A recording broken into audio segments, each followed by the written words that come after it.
Pumarap sa Land Transportation Office ang nakarehistrong may-ari na SUV na nahulikam na nag-counterflow sa Skyway. Ayon kay LTO Executive Director Greg Pua, sinabi ng registered owner na July 2021 pa niya isinauli sa bangko ang naturang sasakyan. Ipatatawag daw ng LTO ang bangko para i-verify ito. Ang SUV driver naman, inisnab daw ang show cause order. Una nang iniutos si Transportation Secretary Vince Dizon na habang buhay nang kanselahin ang lisensya ng driver. Sabi ng LTO, ito rin ang balak nilang parusa sa driver kapag naresolba na ang kaso.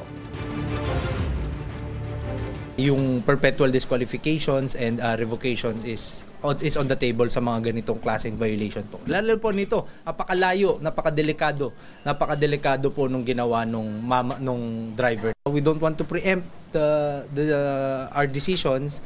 Lalabas naman namin yung decisions within the week. Gusto mo bang mauna sa mga balita?